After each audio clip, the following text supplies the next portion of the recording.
Taxi stand, bus stand और जो वहाँ पर लोगों ने तमाम प्रकार के अवैध पार्किंग स्थल बना दिए गए हैं, यह भी है। और शहरी क्षेत्रों में या नगरीय क्षेत्रों में या सड़क के किनारे जो बस्तियां हैं वहाँ पर अतिक्रमण भी इसका कारण है। इसलिए संयुक्त रूप से इस पूरे कार्यक्रम को केवल परिवहन विभाग का कार्यक्रम नहीं है, हमने इसलिए गृह विभाग को इसकी ओवरऑल मॉनिटरिंग करने की जिम्मेदारी दी है। गृह विभाग पीए सिस्टम के साथ साथ ट्रैफिक पुलिस को भी ठीक करेगा। ट्रैफिक पुलिस के साथ ही हमारे यहाँ अगर कोई अवैध रूप से वाहन सड़क के किनारे खड़ा कर रहा है किया है तो वहाँ पे क्रेन जाकर के उस वाहन को सीज करने और उसके खिलाफ कार्रवाई करने के लिए भी हम लोग सेकंड उसमें आगे कार्रवाई आगे बढ़ाएंगे। परिवहन विभाग की जिम्मेदारी इसमें बहुत महत्वपूर्ण हो जाती है। आपने भी गाजियाबाद की दुखद घटना देखी होगी जिसमें स्कूली बस से एक बच्चे का सिर बाहर होने के बाद 11 वर्ष के उस बच्चे की दुखद मृत्यु होती है। दुखद मृत्यु के बाद जब बस का फिटनेस के कागज मांगेगा तो उसकी फिटनेस ही नहीं थी। ये परिवहन विभाग की पहले प्राथमिक जिम्मेदारी थी कि हर एक बसेज का स्कूल कॉलेजेस खुलने के पहले हम सुनिश्चित करें कि उनके पास अपने वाहनों की फिटनेस सुनिश्चित हो। लापरवाही हुई, उसमें जवाबदेही भी तय की गई।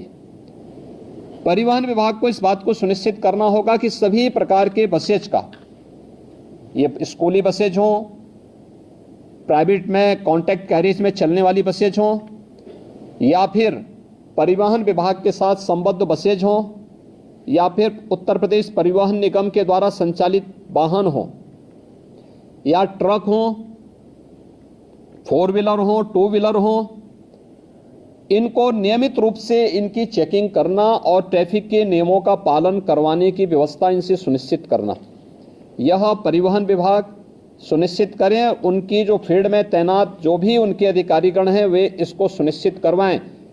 पुलिस की मदद भी लें, ट्रैफिक पुलिस की मदद भी करें।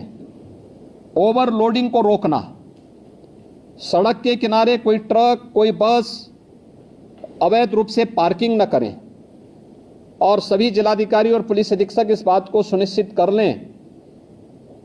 उप जिलाधिकारीगण भी और डिप्टी एसपी भी इस वीडियो कॉन्फ्रेंसिंग के साथ जुड़े होंगे, वे इस बात को नोट करेंगे किसी भी सड़क पर, वह हाईवे हो, स्टेट हाईवे हो, एक्सप्रेसवे हो, जिला मार्ग हो, नगरीय चौराहा हो या कोई भी अन्य स्थल हो, अवैध bus stand, taxi stand, 3 wheeler stand, rickshaw stand या कोई भी इस प्रकार की अवैध गतिविधि नहीं चलनी चाहिए।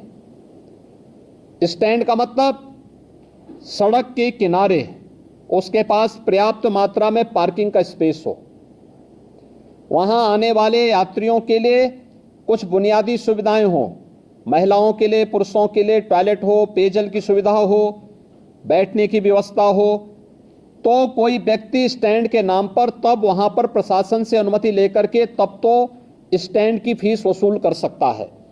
लेकिन अगर सड़क पर कोई करता है तो उस पर अवैध रूप से संचालित इस प्रकार के सभी वो अगले 24 घंटे के अंदर बंद होने चाहिए।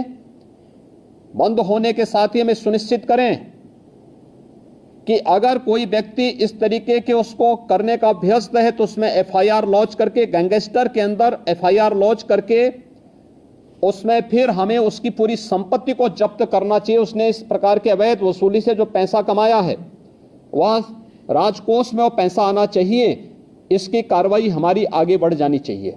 इसलिए अवैध रूप से स्टैंड नहीं चलेंगे। लखनऊ अगर हम अयोध्या की ओर से आते हैं या बाराबंकी की ओर से आते हैं या कानपुर की ओर से आते हैं, कई कई किलोमीटर तक हम लोग देखते हैं ट्रक्स खड़े हैं हाईवे के किनारे। क्यों खड़े हैं? बहुत बार एक्सीडेंट के कारण भी बनते हैं। ये सड़क के किनारे कोई वाहन खड़ा नहीं होगा। नियमित पेट्रोलिंग करना, परिवहन विभाग और गृह विभाग इस बात को सुनिश्चित करेंगे, पेट्रोलिंग सुनिश्चित करते हुए सड़क के किनारे कोई भी इस प्रकार के वाहन खड़े नहीं होंगे, उनके लिए पार्किंग का स्पेस उपलब्ध करवाइए, या अन्यथा वो सड़क पर चलते रहें। ढाबा भी अगर पार्किंग के लिए नहीं है तो ढाबा को भी, इस प्रकार के अवैध ढाबों को भी आप सड़क के किनारे से हटाएंगे। दिन भर की खबरों से अपडेट रहने के लिए निजामी न्यूज हिंदी चैनल को सब्सक्राइब कर घंटी के बटन को दबाकर ऑल नोटिफिकेशन को ऑन कर लें ताकि दिन भर की खबरें आप तक पहुंचे सबसे पहले।